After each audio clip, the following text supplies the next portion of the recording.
Nous voulons te dire que tu es le roi, tu es le Dieu. Tu es le Dieu vivant. Ton nom est béni.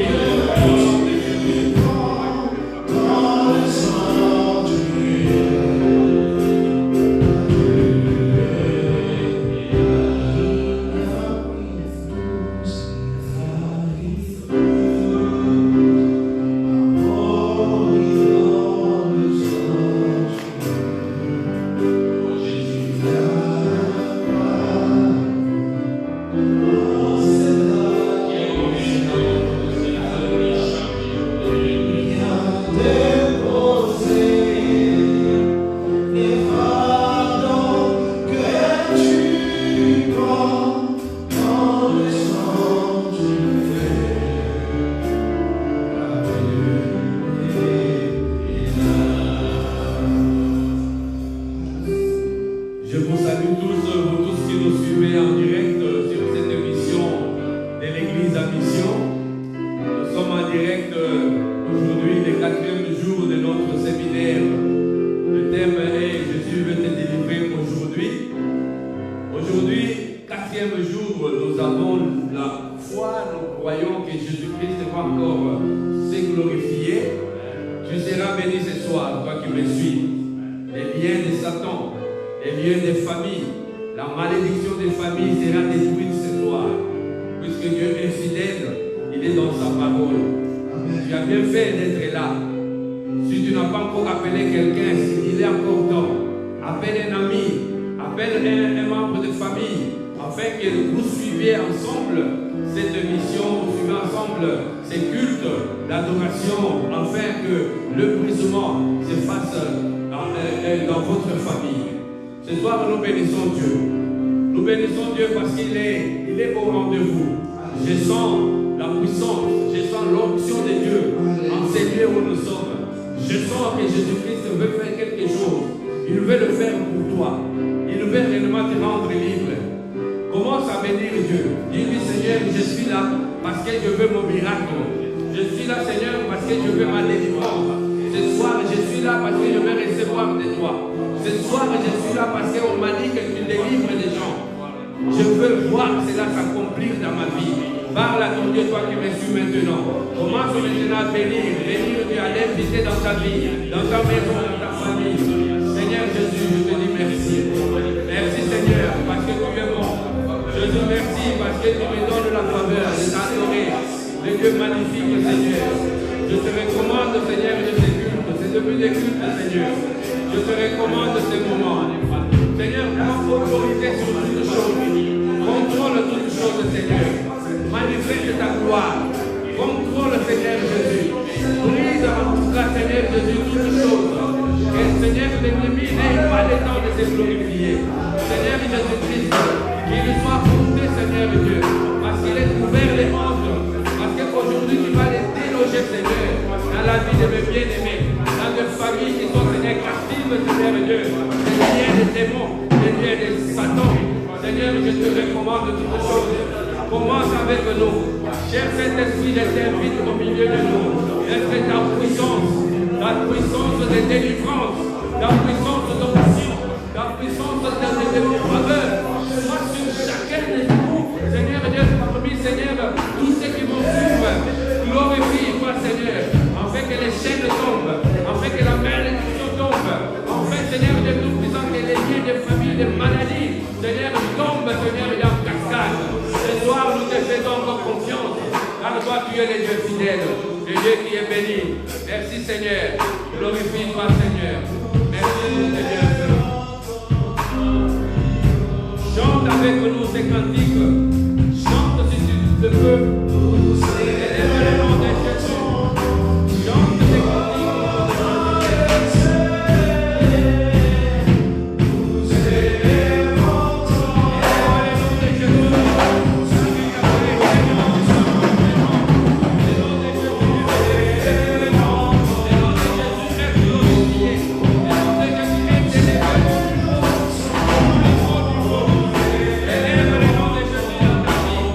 Élève le nom de Jésus.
Seigneur Jésus-Christ, je veux que j'aie ma part.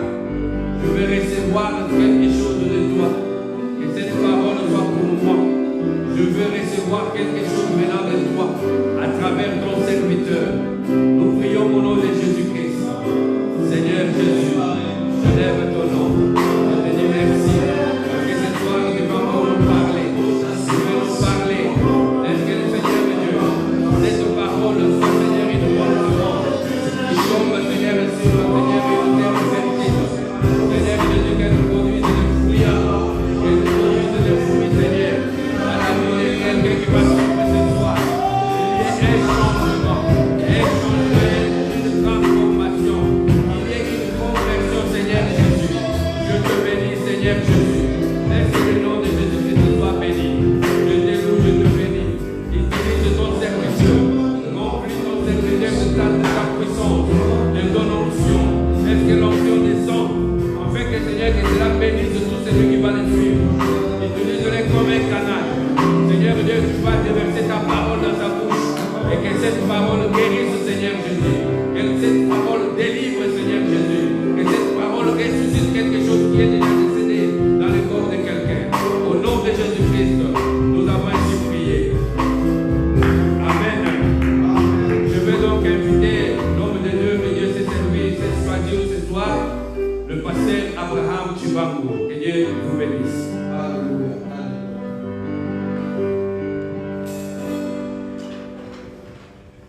Je vous salue dans le précieux nom de notre Seigneur Jésus-Christ. Et en même temps, je voudrais dire merci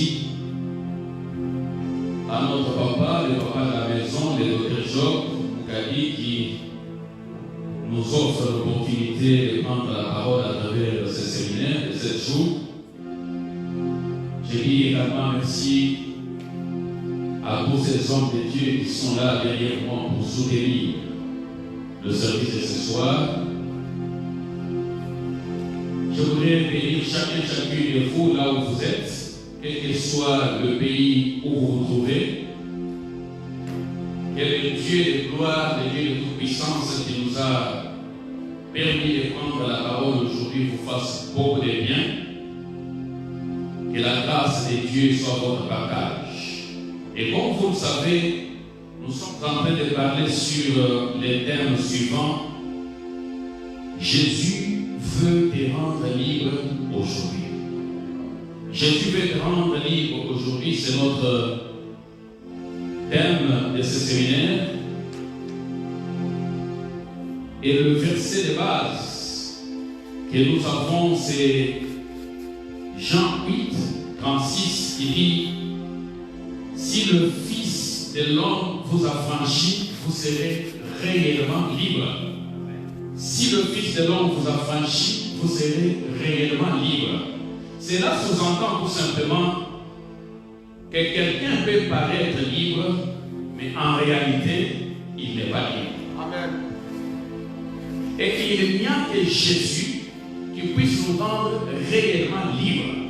La vraie liberté, c'est celle qui vient de Jésus, Fils de Dieu. Beaucoup de gens dans le monde actuellement semblent être libres. Ils pensent qu'en faisant les choses qu'ils sont en train de faire, ils sont libres. Alors qu'en réalité, ils sont esclaves. Cela est venu de la discussion entre Jésus et les pharisiens qui prétendaient qu'ils étaient fils d'Abraham et que jamais ils n'avaient été esclaves de personne, ou bien même qu'ils étaient esclaves en Égypte. Alors Jésus leur dira que si le Fils de l'homme vous affranchit, vous serez réellement libre. Il y a donc d'une part une liberté apparente et d'autre part une liberté réelle. Et c'est de cette liberté réelle qu'il est question tout au long de ce séminaire de 7 jours que nous allons finir le dimanche à 15h. Amen. Amen. Alors maintenant la question c'est celle de savoir, mais est-ce que moi je suis chrétien? Est-ce qu'il peut m'arriver d'être à un moment donné, est-ce que je peux me faire envoûter par exemple? Est-ce que je peux me faire ensorceler? Est-ce que je peux arriver à me retrouver dans une situation où je fais des choses qui sont inspirées ou poussées par le diable ou par un démon? Je voudrais tout de suite vous dire que quand vous regardez par exemple dans nos églises, nous sommes en train de passer du temps à délivrer les gens. Et parmi les gens que nous délivrons, il y a aussi parfois des chrétiens, des gens qui ont été baptisés. Tu vois vraiment qu'on est en train de briser les chaînes, on est en train de rompre des liens. Nous chassons les démons dans nos églises. Et ces gens, ce sont des gens qui parfois ont été baptisés, qui ont reçu Jésus dans leur vie comme leur Seigneur et leur Sauveur. Alors, j'aimerais pour commencer vous proposer à lire deux textes. Je vous propose de lire avec moi dans Galates chapitre 3. Je vais lire Galates 3, de 1 à Galates chapitre 3, de 1 à 4. Je vais lire rapidement au nom de Jésus. Ô Galates dépourvus de sens, qui vous a fasciné, vous aux yeux et qui Jésus-Christ a été peint comme crucifié. Voici seulement ce que je vais apprendre de vous. Est-ce par les œuvres de la loi que vous avez reçu l'Esprit ou par la prédication de la foi? Et vous tellement dépourvus de sens, après avoir commencé par l'Esprit, vous devez maintenant finir par la chair. Avez-vous tant souffert en vain? Si toutefois c'est en vain. Le deuxième passage que nous allons lire se trouve dans Galates chapitre 5. Nous allons lire seulement le premier verset. Galates 5, 1. Galates 5, 1 nous dit ceci. C'est pour la liberté que Christ nous a affranchis. Demeurez donc fermes et ne vous laissez pas mettre de nouveau sous les jougs de la servitude. Alléluia. Vous comprenez avec moi, bien-aimés, qu'il est possible, tout en étant chrétien, puisque ici, Paul ne s'adresse pas aux païens, il s'adresse aux Galates qui étaient des chrétiens. Il leur dit que c'est pour la liberté que Christ nous a affranchis. Écoutez ce qu'il dit. Demeurez donc fermes et ne vous laissez pas mettre de nouveau sous les jougs de la servitude. En disant ne vous laissez pas mettre de nouveau, ça veut dire qu'autrefois ils ont été sous les jougs de l'esclavage, de la servitude du diable, des démons. Ils ont été affranchis de Christ. Mais s'ils ne font pas attention pour rester fermes dans la foi, dans la crainte de Dieu, dans la sanctification, ils peuvent se retrouver de nouveau sous les jougs de la servitude du diable. Chrétien, fais attention là où tu es. Tu peux être déjà sous les jougs de l'esclavage du diable, tu ne le sais pas. Tu crois que tu es toujours là, en Christ, et que tu es toujours réellement affranchi. Quand nous avons lu dans Galates chapitre 3, Paul avait remarqué une chose. Les Galates qui avaient été déjà affranchis, à un moment donné, ils ont commencé à confesser des choses, à se comporter d'une manière qui n'était pas digne des enseignements qu'ils avaient reçus de Paul. Alors Paul leur dit, il discerne, il constate que ce qu'ils sont en train de faire ne venait pas de Dieu. Il leur dit d'ailleurs, toujours là dans Galates chapitre 5, de 7 à 8, il dit, vous courriez bien. Qui vous a arrêté pour vous empêcher d'obéir à la vérité? Cette influence ne vient pas de celui qui vous appelle. Vous pouvez être dans l'église, vous pouvez être chrétien depuis des années, depuis des décennies, mais les choses que vous êtes en train de faire, vous croyez que vous le faites de vous-même, alors que vous êtes déjà sous une influence diabolique, démoniaque. Voilà pourquoi Jésus veut vous rendre réellement libre aujourd'hui. Et dans Galates chapitre 3, il leur pose la question, qui vous a fasciné? En d'autres termes, qui vous a envoûté? Des chrétiens ensorcelés, des chrétiens envoûtés. Alors nous comprenons tout de suite que nous ne pouvons pas prétendre que parce que nous sommes chrétiens, si nous ne demeurons pas fermes, nous ne pouvons pas nous retrouver sous l'influence des puissances des ténèbres. Alors Paul nous invite à demeurer fermes. Je vais vous proposer le sous-thème suivant pour aujourd'hui. Es-tu réellement libre? Es-tu réellement libre? Je ne veux pas parler de cette liberté apparente. Je veux parler de la liberté réelle que Jésus donne. Alors, j'ai identifié 3 domaines ou 3 plans, 3 domaines dans lesquels le diable ne cesse de nous troubler. Le diable peut agir dans ta vie sur ces 3 plans. Et je voudrais te demander d'être attentif. Évite la distraction. Parce que les choses dont nous allons parler maintenant sont des choses très importantes. Je t'invite à éviter la distraction. Arrête ce va-et-vient entre ton salon, ta cuisine, ta chambre. Reste sur place. Nous avons 1h30 de service. Je voudrais qu'aujourd'hui, Christ puisse te faire du bien. Et tu peux éteindre, je ne sais pas, toute autre chose et rester concentré sur le message. Je ne te vois pas, mais l'esprit te voit. Arrête de faire des mouvements, des va-et-vient. Reste concentré. Alléluia. Alors, il y a 3 domaines dans lesquels le diable agit constamment. Le premier domaine, c'est le domaine quand le diable veut te contrôler, t'affaiblir, détruire ta vie, il peut inhiber ou bien étouffer ta capacité d'action. Alléluia. Et à ce niveau-là, tu ne seras pas libre. Tu vas croire que tu es libre, mais en réalité, tu ne l'es pas. Parce que ta capacité d'action, c'est-à-dire cette aptitude à agir, à poser des actes, le diable peut en prendre contrôle. Il peut en prendre contrôle. Alors, je vais prendre quelques exemples dans la Bible. Nous avons vu, par exemple, dans l'intervention de l'évangéliste Jean-Pierre, il parlait de Lazare de Béthanie. Regardez un homme qui sort sur la parole de Jésus du tombeau. Il est vivant, il est conscient, il a la volonté. Même s'il voulait faire quelque chose, il ne peut rien faire parce qu'il est lié. Il ne peut poser aucun acte. Il ne peut rien faire parce qu'il a des liens. Il est lié. Il est lié. Alors le diable peut aussi prendre le contrôle de ta capacité d'action. Si bien que tu ne peux rien entreprendre dans la vie, tu ne peux rien faire. Et ici, je me souviens, pas plus tard qu'hier, il y a un petit neveu là, qui est au Congo, qui est à l'intérieur du pays, qui me dérange souvent. Hier, il m'envoie un message pour dire, oncle, j'ai un petit projet là, mais je me sens bloqué. Le petit est conscient. Puisque à ce niveau ici, tu es conscient. Tu as la volonté de faire des choses. Tu es conscient que ta situation n'est pas bonne. Tu as la volonté même de sortir de là, mais tu n'as pas la capacité d'action. Comme Lazare, tu peux vouloir bouger, tu peux vouloir faire des choses. Mais puisque tu as des liens, le diable contrôle ta capacité d'action, tu ne t'en sortiras pas, tu ne peux rien entreprendre. Alors le petit me dit, il a son petit projet, il veut, je ne sais pas, ouvrir une petite cabine téléphonique, se mettre quelque part, mais comme il ne sait pas louer un endroit, il voudrait avoir un parasoleil sous lequel il peut s'abriter pendant qu'il fait son petit business. Et j'étais curieux de savoir combien ça lui coûtait. Il dit, le parasoleil, j'ai regardé, ça me coûte que $28. Pour $28, le petit est bloqué. Il a la conscience qu'il doit sortir de cette situation. Il a la volonté de s'en sortir, mais la capacité d'action est totalement inhibée. Il n'en a pas. Cette capacité d'action peut être sur le plan intellectuel, sur le plan mental, sur le plan psychique ou sur le plan physique, sur le plan de santé.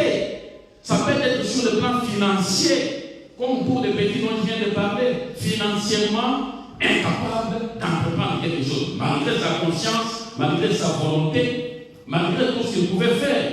Il était bloqué, totalement bloqué.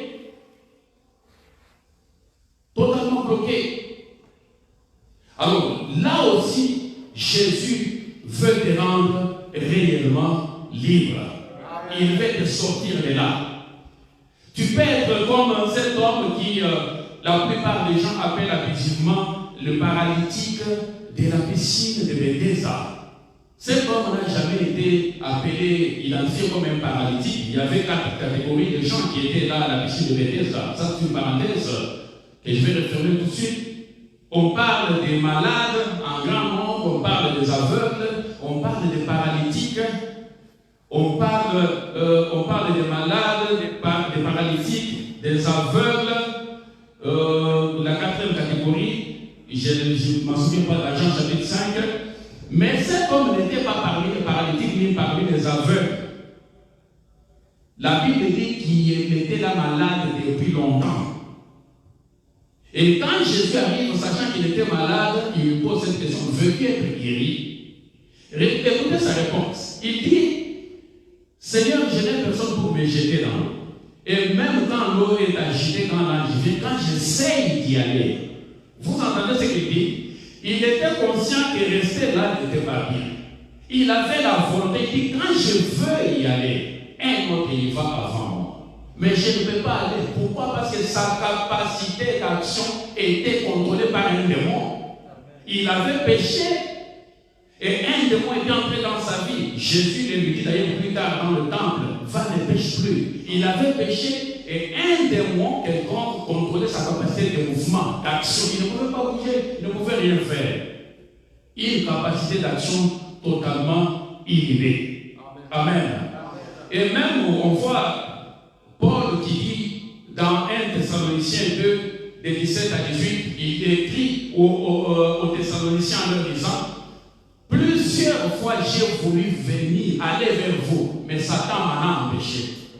Il avait la conscience qu'il fallait y aller, il avait la volonté d'aller à Thessalonique, mais il n'avait pas, le diable a bloqué sa capacité d'action. Il ne nous a pas expliqué comment, mais il n'a pas pu s'y rendre. Alléluia. Alors, tu peux être là, tu as des bons projets, tu es intelligent, c'est ce qu'on voit. Quelqu'un très intelligent, mais qui ne peut pas continuer ses études parce qu'il n'a pas d'argent. D'autres appellent cela le moyen de ta politique. Tu n'as pas le moyen de mettre en pratique ce que tu as. Cette capacité d'action, comme je disais tout à l'heure, peut être financière, comme dans ce cas dont je vais te parler, est totalement contrôlée par l'ennemi. On te laisse la conscience, on te laisse la volonté, mais on contrôle ta capacité d'action. Combien de gens n'ont pas pu étudier parce que, surtout dans des pays comme le nôtre, en Afrique, où on doit payer de la maternelle à l'université, quelqu'un ne peut pas étudier malgré son intelligence et sa volonté parce qu'il n'a pas d'argent à payer. Et là aussi, Jésus est libéré. Alors, cet homme de la piscine de Bethesda, par exemple, pour revenir à lui, il avait la volonté, il avait la conscience intacte, il voulait s'en sortir, mais il était contrôlé par une maladie. Par une maladie. Ça peut être que tu veux faire des choses, mais la maladie dont tu souffres te bloque, te limite. Tu ne peux pas faire quelque chose, tu ne peux pas avancer, tu ne peux rien entreprendre. C'est pour cela que Jésus veut te libérer réellement et il va le faire aujourd'hui. Au nom de Jésus. Alléluia. On a vu beaucoup de gens. Il a la volonté, il est conscient qu'être célibataire, ce n'est pas une bonne chose. Il a la volonté même de se marier, mais il n'a pas d'argent pour se marier. Même pas 100 $ pour mettre dans l'enveloppe, aller demander la facture à sa belle famille. Il n'en a pas. Malgré toute sa volonté, malgré la conscience qu'il a du fait que rester dans le célibat, ce n'est pas une bonne chose. Mais il n'a pas la capacité d'action financière. Alléluia. Alléluia. Tu peux avoir des projets, mais tu ne les feras pas malgré ta conscience et ta bonne volonté si tu n'as pas les moyens. Jésus veut pour cela restaurer ta capacité d'action aujourd'hui. Il veut te rendre capable de poser des actes, d'entreprendre des actions. Le deuxième plan sur lequel le diable a souvent l'habitude de contrôler les gens, c'est en ce qui concerne la volonté. Il peut tout simplement s'accaparer de ta volonté. Tu fais des choses, comme Paul disait, je ne fais pas ce que je veux. Je fais le mal que je ne veux pas faire. Combien de gens dans la vie se retrouvent en train de faire des choses contre leur propre volonté? Si ta volonté est réellement libre en Jésus, elle sera alignée sur la volonté de Dieu. Amen. Tu ne peux pas être là en train de faire des choses que tu ne veux pas faire. Combien de fois il nous arrive de pécher? Tu sais que ça, ce n'est pas bien. Tu es conscient que ça, ce n'est pas bien. Puisqu'à ce stade ici, tu restes conscient, mais ta volonté est contrôlée par un démon ou par le diable. On t'envoûte, on contrôle ta volonté. On te fait faire des choses que tu n'as pas envie de faire. Tu sais que non. Commettre l'impudicité, c'est mauvais. Ce n'est pas que tu ne sais pas, tu le sais. Mais tu te retrouves en train de faire ça. Tu sais que voler, ce n'est pas une bonne chose. Mais tu te retrouves en train de voler. tu es conscient qu'insulter les gens, c'est une mauvaise chose. La Bible interdit cela. Mais tu te retrouves en train de sortir des injures de ta bouche, si bien qu'à un moment donné, quand tu t'assois, tu te dis, ah, qu'est-ce que j'ai fait? Pourquoi j'ai prononcé ce genre de paroles? Tu es là, tu te retrouves en train de frapper sur ta femme. Toi qui as l'habitude de frapper ta femme, tu frappes sur ta femme, tu frappes ta femme. Et puis à un moment donné, tu commences à te demander qu'est-ce que j'ai fait. Tu savais que c'était mauvais, mais quelque chose te pousse à le faire. Parce que ta volonté est contrôlée par l'ennemi. Là aussi, le Seigneur veut te libérer aujourd'hui. Il veut réellement te rendre libre aujourd'hui. Parce que c'est Dieu qui donne le pouvoir et le faire.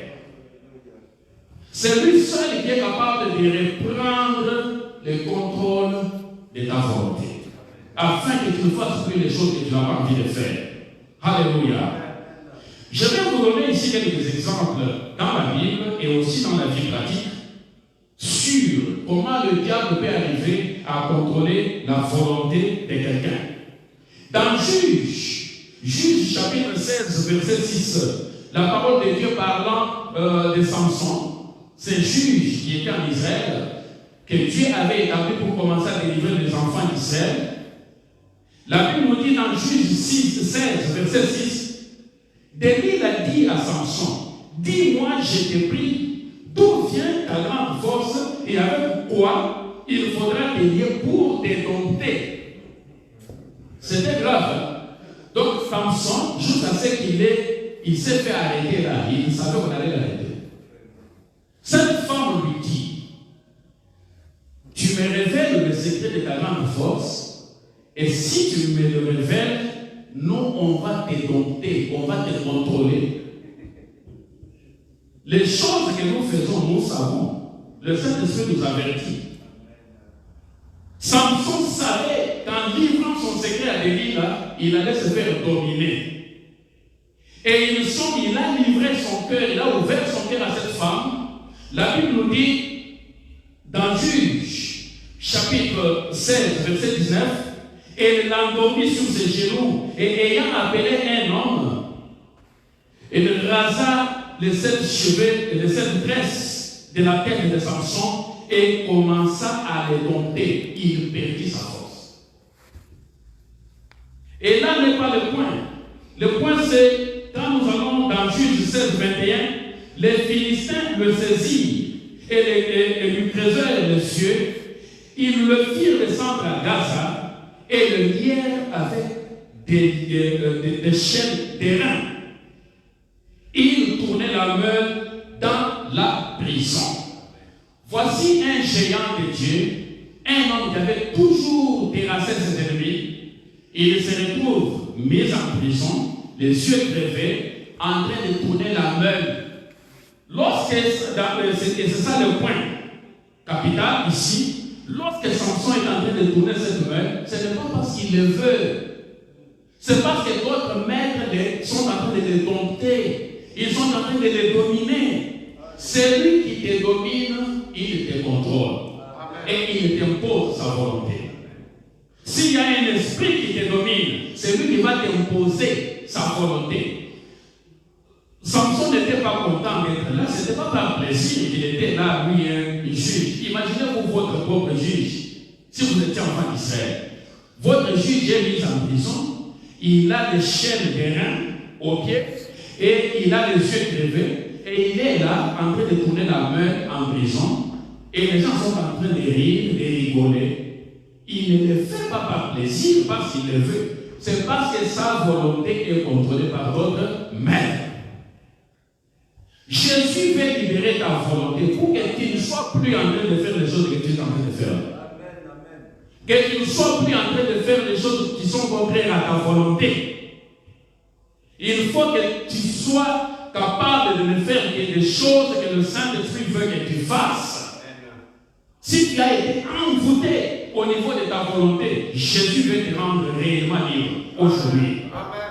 Et quand vous prenez encore l'exemple des enfants d'Israël, la Bible nous dit que là où ils étaient, en Égypte, on leur a imposé des convaincus. Des convaincus, c'est-à-dire des travaux forcés.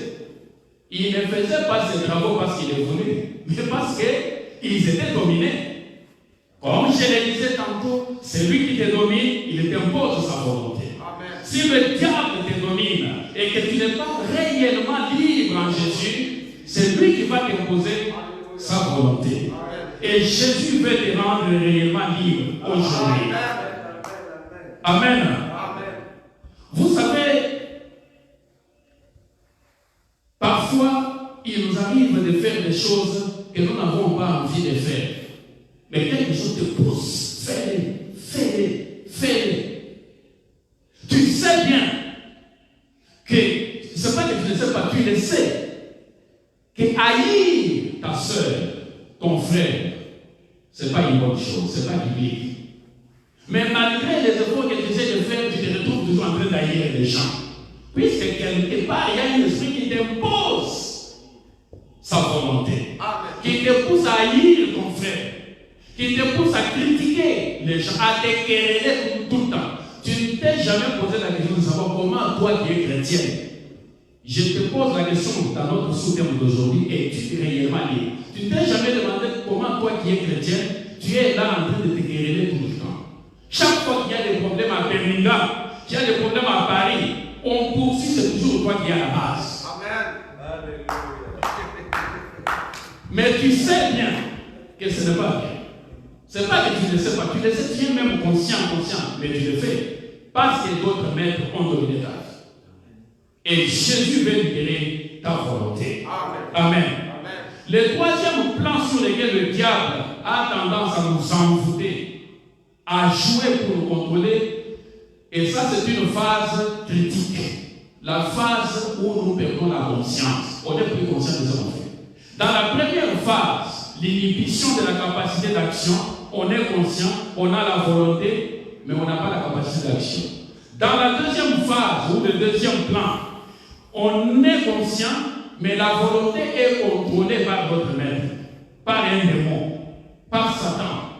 Mais dans cette phase-ci, la troisième phase, ici, la personne n'est même plus consciente. Tu n'es même plus conscient. Prenez le cas du démoniaque de Gadara. Voici un homme entier qui laisse sa maison pour aller dormir dans les sépulcres, dans un cimetière. Tu n'es pas conscient. Il a perdu la conscience. Et il se blesse, il se fait du mal. Est-ce qu'un homme normal peut se faire du mal? Non. Sinon, il est contrôlé par votre esprit. Ce démoniaque était là, dormant dans les sépulcres, parce que Satan les contrôlait. Tu peux être déjà, peut-être à ce stade ici. S'il t'arrive de commencer à pécher, sans te rendre compte que c'est mauvais, quand on te fait même des remarques, tu discutes, tu te dis est-ce que c'est mauvais? Qu'est-ce que j'ai fait? Quel mal j'ai fait ici? C'est-à-dire que tu as besoin de l'aide. Et tu as besoin de l'aide aujourd'hui. Amen. Un homme normal, une femme normale, qui a toute sa conscience en place, quand on lui fait des remarques, cette personne doit reconnaître que non, j'ai mal fait. C'est comme ça que vous voyez à un moment donné, puisque le diable peut prendre le contrôle de ta conscience d'une manière temporaire ou bien d'une manière permanente si tu ne t'es pas pour sortir de là. Regardez avec Pierre, à un moment donné, il a renié Jésus, il dit qu'il ne le connaît pas, tout ça, mais quand Jésus le regarde après que le coquin chantait 3 fois, la Bible dit que Pierre a pleuré amèrement. Il a regretté l'acte de la faute. Quel est ce chrétien? Quel est ce chrétien qui fait des autres qui ne regrettent pas? Il y a des gens qui se vantent de leur mal, du mal qu'ils font. Il y a des gens qui se vantent, qui se glorifient dans le péché. Tu commets le péché, tu te glorifies. C'est-à-dire que tu as perdu la conscience. Paul dit que cette bonne conscience, beaucoup l'ont perdu. Amen. Et si tu as perdu ta conscience, tu n'es plus conscient, Jésus veut te libérer aujourd'hui. C'est-à-dire que tu n'es pas réellement libre. Tu n'es pas réellement libre. Prenez l'exemple de David. Et ici, j'aimerais rapidement lire avec vous quelque chose qui est arrivé à David dans 1 Samuel. 1 Samuel, chapitre 21. 1 Samuel 21. Un jour, un chronique des rois, chapitre 21. Un jour, David prend une décision. Il prend une décision. 1 Chronique 21, verset 1er nous dit déjà, Satan s'éleva contre Israël et il excita David à faire le dénombrement d'Israël. Vous pouvez lire la suite chez vous. La Bible nous dit que David a été poussé par Satan à commettre un péché. Dieu avait interdit de compter le nombre des enfants d'Israël. Mais un jour, David se lève, il donne un ordre à son chef d'état-major, Joab, et aux anciens. Allez compter le nombre des enfants d'Israël. Son chef d'état-major le regarde et lui dit, mais roi, est-ce que tu sais que c'est interdit par Dieu? Et que si nous faisons ça, c'est un péché. David persiste. Amen. Le verset 4 nous dit, le roi persista dans l'ordre qu'il donnait à Joab. Il persiste, il insiste, il dit, fais ce que je dis. C'est un ordre. Au moment où David fait ces choses, il n'est plus conscient. L'ennemi a pris le contrôle de sa conscience. Il n'est même plus conscient que c'est mauvais. C'est seulement plus tard, lorsque Dieu maintenant se fâche, il décide de punir, que David rentre en lui, il retrouve sa conscience. David dit au verset 8, j'ai commis un grand péché en faisant cela. Maintenant, donne pardonner l'iniquité de mon serviteur, car j'ai complètement agi en insensé. Amen. Mais David, au moment où Joab te faisait remarquer que c'était mauvais, pourquoi tu n'as pas accepté ça? Parce que Satan, dit la Bible au premier verset, contrôlait sa conscience. C'est lui qui contrôlait David en ce moment-là. Tu peux être roi, tu peux être pasteur, évangéliste, diacre, diaconesse, ancien, tu peux être choriste, tu peux être n'importe qui dans l'église. Peu importe le nombre d'années que tu as déjà passé dans l'église, le diable peut, si tu es distrait, prendre le contrôle de ta vie. Amen. Il peut commencer à contrôler ta volonté. Tu fais des choses, tu crois que c'est toi qui les fais, c'est lui qui les fait.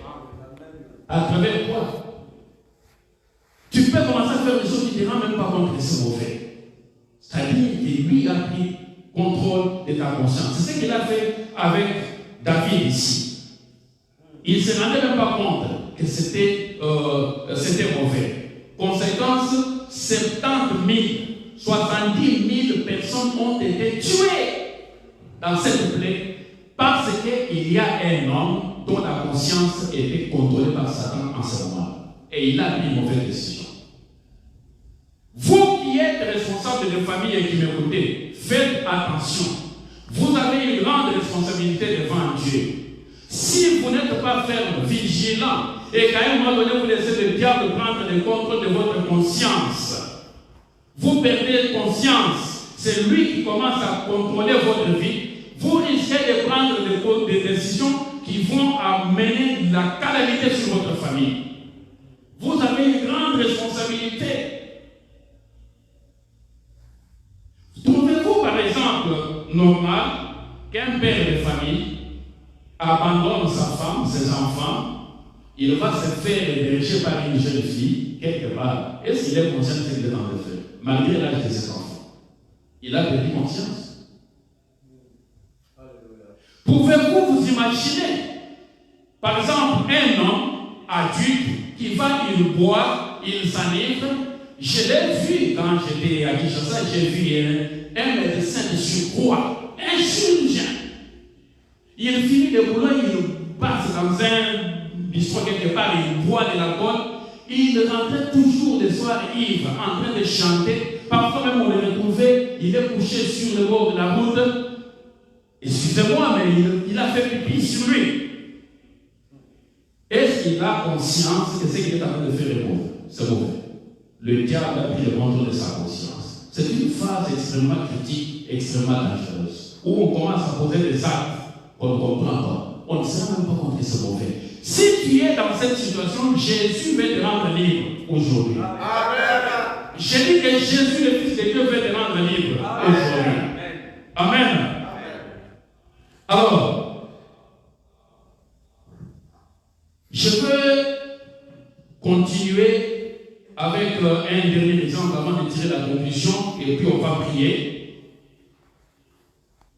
Regardez dans 2 Samuel, chapitre 13, de 1 à 14. On nous parle de l'inceste dans la famille de David. L'un des fils de David, Amnon, un jour, malgré toutes les belles filles qu'il y avait en Israël, il trouve que la seule fille qu'il devait prendre, la seule femme qui lui plaisait pour satisfaire sa chair, c'était sa propre sœur. Il n'est même pas conscient de l'acte qu'il devait poser. On s'étonne parfois qu'il y a des incestes dans les familles, tout ça. Vous ne savez pas ce qui se passe. Ceux qui font ces choses ont une conscience qui est morte, qui est contrôlée par Satan. Un homme conscient ne pose pas un acte comme ça. Il pose un acte. Il dit même que c'est sa sœur. Mais il choisit quand même de la déshonorer. Il n'est pas conscient de la gravité de l'acte qu'il va poser. Il n'est plus conscient. Et ici, le diable a pris contrôle et de sa volonté et de sa conscience. Il a pris contrôle et de sa volonté et de sa conscience. Alors, je vais terminer cette exhortation ou cette parole en disant deux choses. La première chose, c'est que lorsque le diable veut te contrôler avant de détruire ta vie, il t'éloigne de Dieu. Puisqu'il sait que si tu restes dans la bergerie, il ne peut pas t'atteindre. Et j'aimerais vous donner ici une lecture dans Luc chapitre 15, de 11 à 20, parlant du fils prodigue. La Bible dit dans Luc chapitre 15, verset 13, qu'après avoir tout ramassé, cet enfant s'éloigna de son père, il partit dans une contrée lointaine pour aller faire des bêtises. Quand le diable veut te détruire, il t'éloigne de Dieu. Et quand il veut te détruire, il t'éloigne de Jésus. Il l'a éloigné et le petit est allé faire ce que nous connaissons les conséquences. La deuxième chose que j'aimerais dire se trouve dans 1 Jean 3, 8. Ici, l'apôtre Jean nous dit que le Fils de l'homme a apparu pour détruire les œuvres du diable. Toutes ces choses que nous venons d'énumérer, que ce soit le contrôle de ta capacité d'action, que ce soit le contrôle de ta volonté, que ce soit le contrôle de ta conscience par un démon quelconque, ce sont les œuvres du diable. Jésus, le Fils de Dieu, Jésus, le Fils de l'homme, a apparu afin de détruire toutes ces œuvres. Et c'est ce qu'il s'apprête à faire pour toi aujourd'hui, ce soir. C'est ce que Jésus s'apprête à faire pour toi ce soir, si tu le lui permets. Amen. Et quand Jésus veut te restaurer, c'est bon. Quand Jésus veut te restaurer, il y a des phases. La première chose que Jésus fait, c'est d'abord de restaurer ta conscience. Que tu deviennes un peu conscient que ce que tu es en train de vivre, c'est pas bien. Puisque la délivrance, comme les formes de Dieu nous l'ont dit ici avant moi, commence toujours par une prise de conscience. La délivrance commence par une prise de conscience. Et pour cela, je suis dans Luc chapitre 15. Je vais commenter cela et d'ici 5 minutes, on va prendre un temps dans la prière. La Bible dit que cet enfant, lorsqu'il est parti, il s'est retrouvé en train de manger la nourriture des cochons. Un prince qui se dispute les gabouches avec les cochons. Il était pas conscient. Mais lorsque Dieu décide de les restaurer, regardez dans quel ordre les choses se font. La première chose que restaure dans ce jeune homme. Luc chapitre 15, verset 17. Étant rentré en lui-même, il s'est dit, combien de mercenaires chez mon père ont du pain à l'abondance et moi ici je meurs de faim. Il rentre en lui. Étant rentré en lui-même. Ça veut dire quoi? Ça veut dire qu'il était sorti de lui-même. Quand on regardait son corps, là, c'était plus lui. C'était quelqu'un d'autre qui vivait dans ce corps. Le diable avait pris contrôle de son âme, de son esprit, de son corps. Et là, il rentre en lui-même. Il retrouve la conscience. C'est la première chose que Jésus va faire pour toi ce soir. Amen. Ce message ou ce séminaire a pour but d'amener quelqu'un à se révolter, à se rebeller contre sa situation. Ce n'est pas normal. Tu ne peux pas être fille de Dieu, fils de Dieu, et être en train de souffrir de cette façon. Laisser un démon te dominer de cette façon. Il est rentré en lui-même. Il a retrouvé sa conscience. C'est la première chose. La deuxième chose que Dieu restaure dans sa vie, c'est la volonté.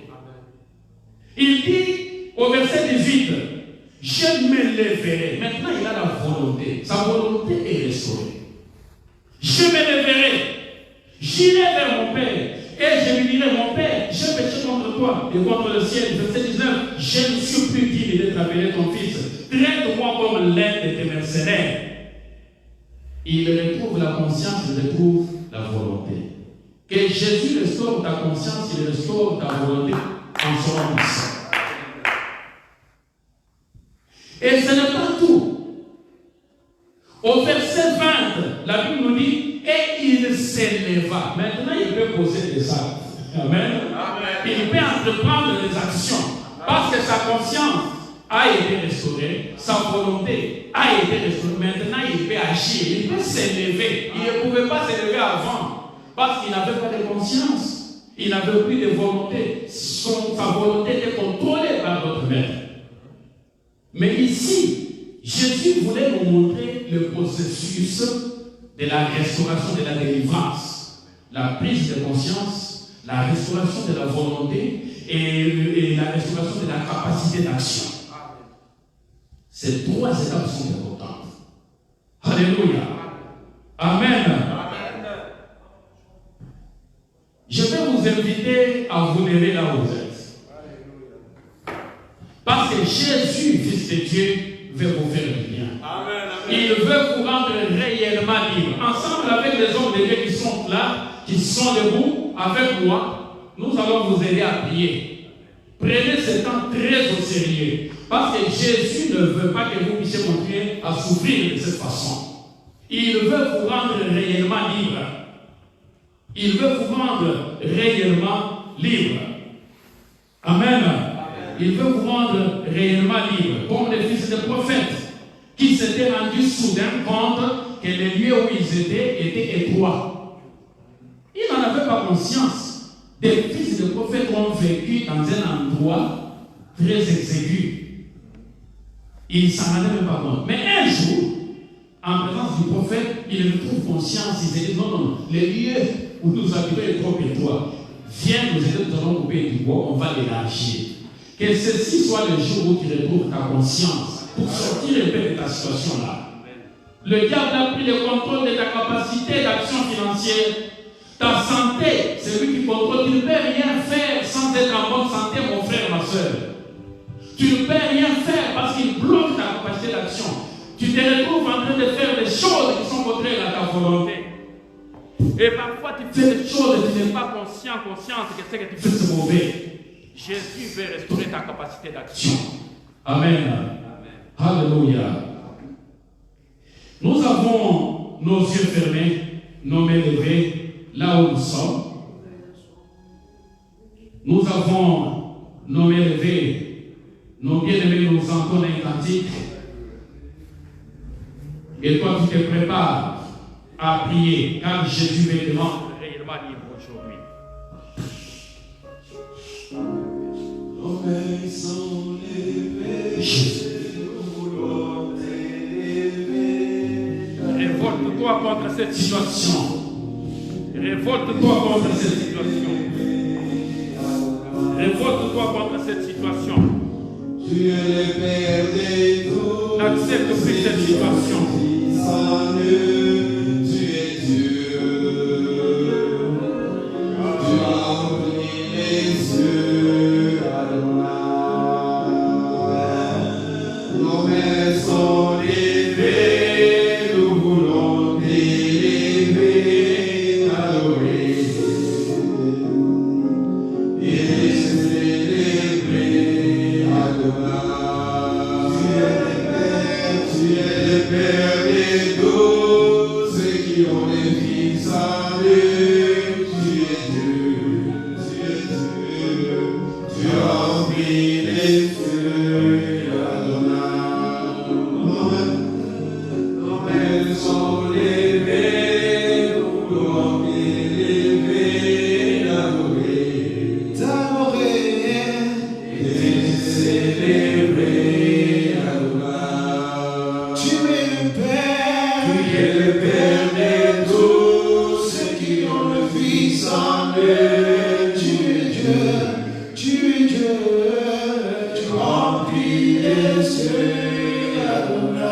Oh, nous avons besoin de toi, Seigneur. Nous avons besoin de toi,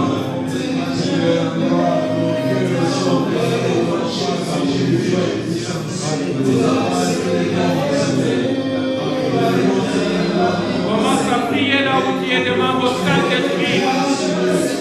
Je te vois aujourd'hui. Je te touche aujourd'hui.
Alléluia. Alléluia.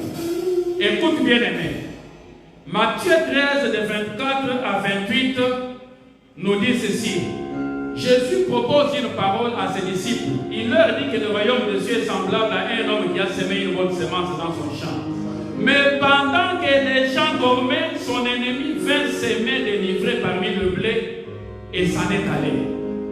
La plupart des manifestations que vous voyez dans la vie de vos enfants aujourd'hui qui sont un peu grandis, c'est le fruit, le résultat des choses, de mauvaises graines que le diable a plantées dans vos enfants pendant qu'ils étaient encore petits, pendant que vous étiez distraits. Vous étiez en train de faire deux boulots. Vous sortez le matin, vous rentrez la nuit. Vous n'aviez même pas le temps de prier avec les enfants.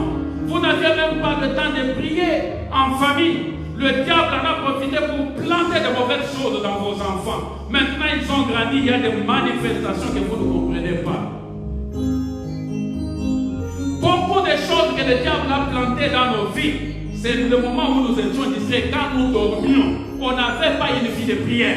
Il a planté de mauvaises choses. Mais la bonne nouvelle, c'est quoi? La bonne nouvelle, c'est que dans Matthieu chapitre 13, Matthieu chapitre 15 plutôt, Matthieu chapitre 15, Matthieu chapitre 15, verset 13, Jésus dit ceci. Toute plante que n'a pas planté mon Père Céleste sera déracinée. C'est ça la bonne nouvelle. Il est possible que le diable ait semé de mauvaises choses dans vos vies, dans votre santé, dans vos finances, dans la vie de vos enfants, dans votre mariage. Vous vivez aujourd'hui l'enfer dans votre mariage alors que vous devriez être heureux. Le diable peut avoir planté toutes ces mauvaises graines. Mais la bonne nouvelle ce soir, c'est que Jésus dit dans Matthieu 15, 13 que toute plante que le Père Céleste n'a pas plantée sera déracinée. La première chose, la première prière que nous avons faite, ensemble avec les hommes de Dieu, et là où vous êtes chez vous, c'est de déraciner au nom de Jésus toute mauvaise chose que vous remarquez, toute mauvaise situation que vous remarquez dans votre vie, et donc vous êtes convaincu que ça ne vient pas de Dieu. Dans votre vie, dans la vie de vos enfants, dans votre mariage, dans vos finances, prions au nom de Jésus. Au nom de Jésus. Au nom de Jésus. Au nom de Jésus. Merci Jésus.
Demande à Jésus de restaurer ta conscience. Alléluia. Jésus restaure la conscience de tes enfants. Restaure la conscience de ton peuple. Restaure la conscience de ton peuple. Restaure la conscience de tes enfants. Oh, Jésus. Restaure la conscience de tes enfants. Restaure la conscience de Saint-Esprit. Restaure la conscience à ta fille, à ton fils, à tes enfants. Restaure la conscience de tes frères. Afin que cette conscience soit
cette étape est importante parce que ta délivrance de ta situation dépend du fait que tu retrouves la conscience.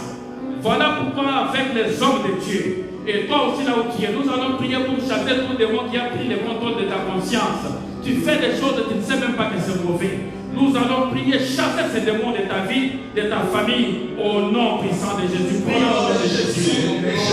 Oh, chasse ces démons qui a pris le contrôle de ta conscience. Au nom de Jésus.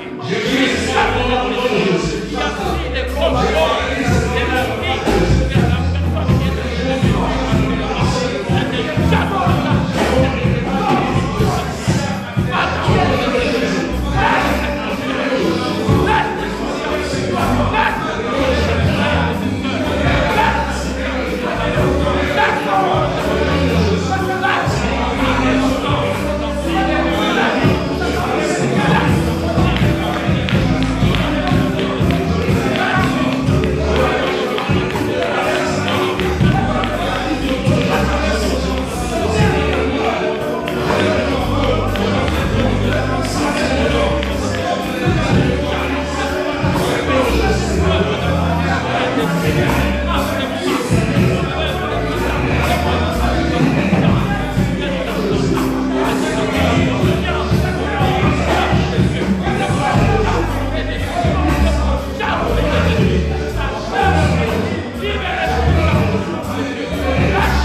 Que ta volonté soit alignée sur la volonté du Saint-Esprit. Afin que tu commences à faire des choses que l'Esprit veut que tu fasses. Et pour cela aussi, Jésus veut te rendre libre aujourd'hui. Le Fils de l'homme a apparu pour détruire les œuvres du diable. Les démons qui contrôlaient ta volonté vont être chassés. Mais avant cela, nous allons prier. Tu vas demander à Dieu de reprendre le contrôle de ta volonté. Que tu ne fasses plus les choses que tu n'as pas envie de faire, que tu ne veux pas faire. Que tu sais que ça, ce n'est pas conforme à la parole de Dieu. Que Jésus, par le Saint-Esprit, reprenne le contrôle de ta volonté. Nous allons prier au nom de Jésus. Lève-toi là où tu es, commence à prier au nom de Jésus. Prie au nom de Jésus.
capacité à poser des actes, à entreprendre des actions.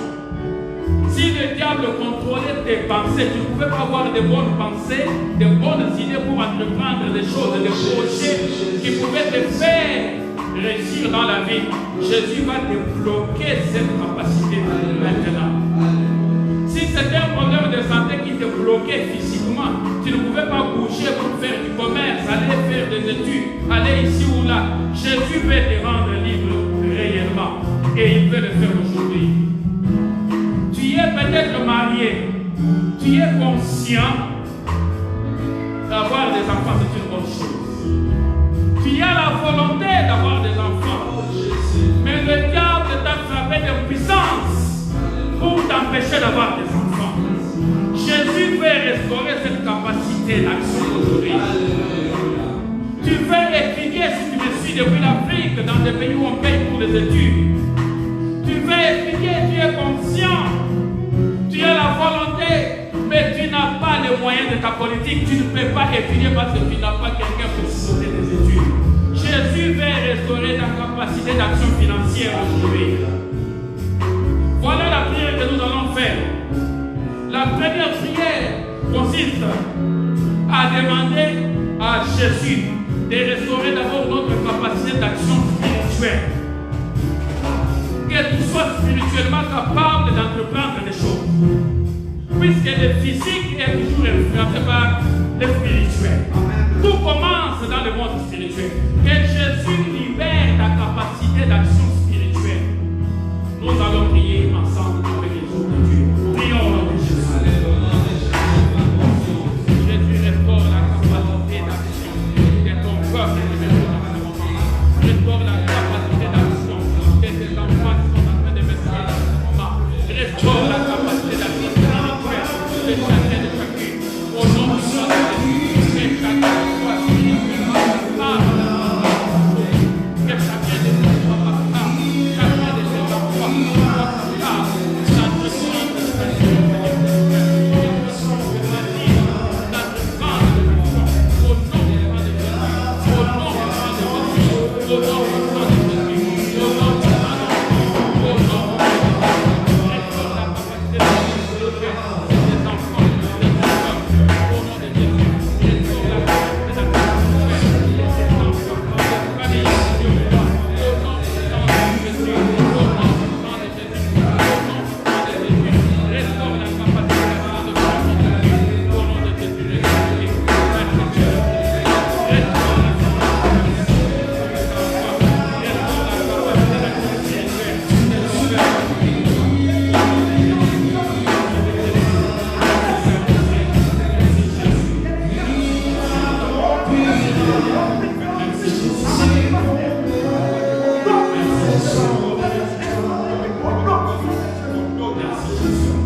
Peut-être que le diable a bloqué ta capacité d'action physique.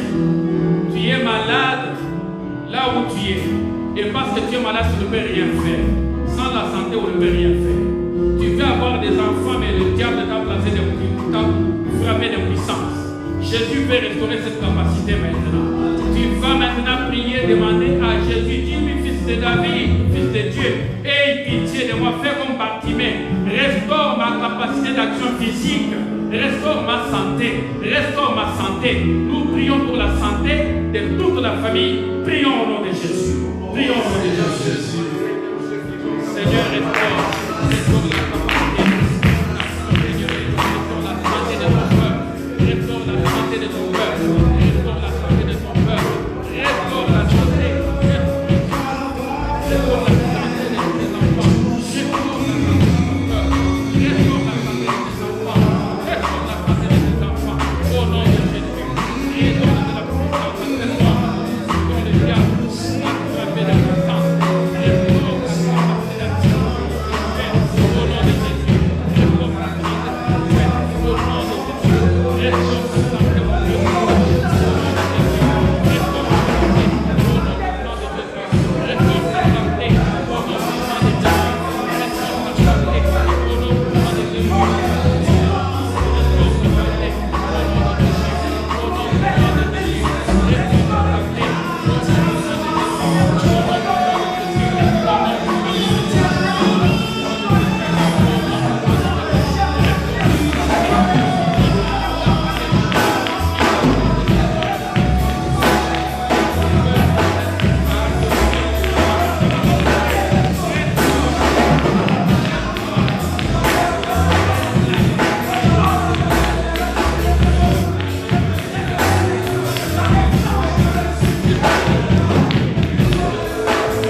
Là où tu es, tu mets la main là où tu es malade. Avec les hommes de Dieu, nous allons chasser chaque démon qui te rendait malade. Nous allons détruire toute maladie dans ton corps au nom de Jésus. Nous allons faire des proclamations, des déclarations sur ta santé mentale, physique, psychique. Le Seigneur va restaurer ta vie. Jésus va te rendre réellement libre cette nuit. Tu touches, tu mets la main là où tu es malade. Et si c'est quelqu'un d'autre dans ta famille qui est malade, qui est au pays ou n'importe où, tu mets la main sur ton cœur. Nous prions au nom de Jésus. Au nom de Jésus.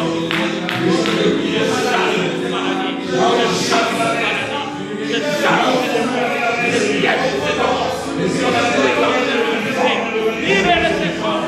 Lâchez-les.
Jésus peut restaurer tes finances aujourd'hui. Mais seulement j'ai quelque chose à te dire. Fais ce que Jésus te mettra à cœur de faire par rapport à tes finances. Nous allons prier pour toi, mais fais ce que Dieu te demande de faire, obéir à la parole de Dieu. Amen. Il y a un frère qui nous a demandé de prier que Dieu le fasse sortir, que Jésus le libère des dettes. Ça peut être aussi ta situation. Nous allons nous associer ensemble avec ces frères pour prier aussi pour toi, afin que Dieu vous libère des dettes, que Dieu vous redonne la capacité d'action financière afin que vous puissiez avancer dans la vie. Prions au nom de Jésus. Prions au nom de Jésus.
avant-dernier sujet de prière.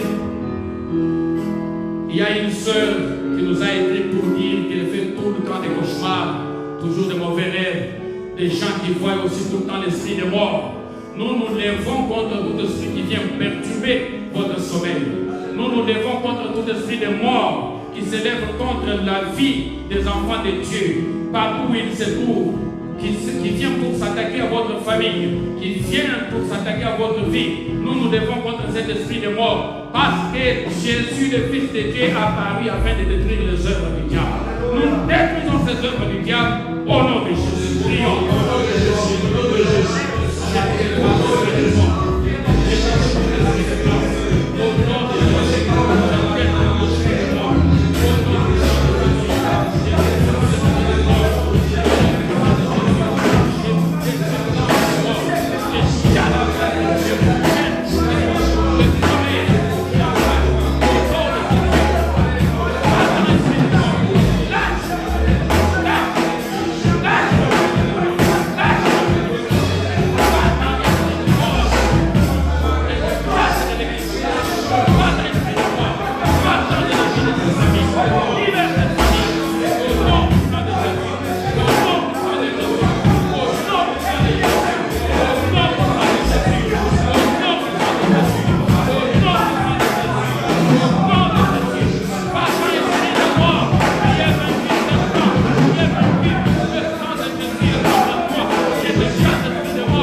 Dernier sujet de prière pour aujourd'hui. Ésaïe 61, verset 2. Ésaïe 61, verset 2 nous dit ceci.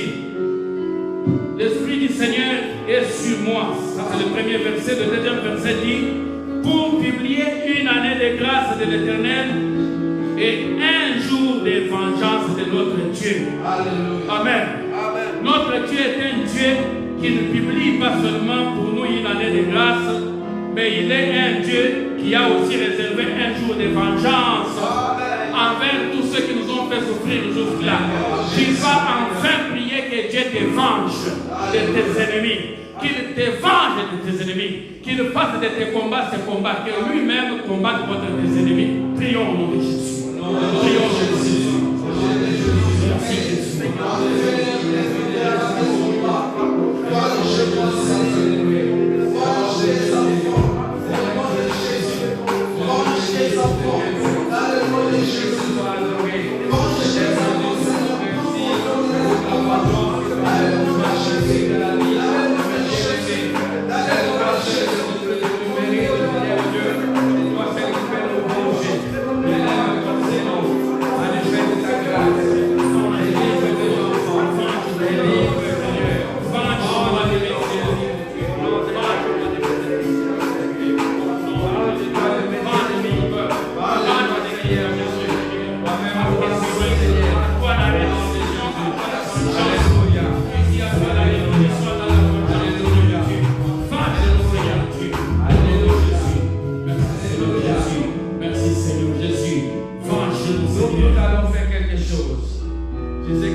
ne veux pas que tu rates un seul jour.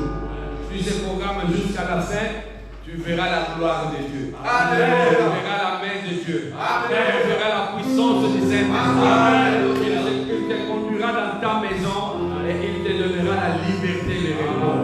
Je bénis Dieu pour ce soir. Nous allons prier. Nous demandons à Dieu de nous donner encore l'occasion de le célébrer et de revenir ici demain à 18h et à 19h. Nous demandons, nous prions au nom de Jésus.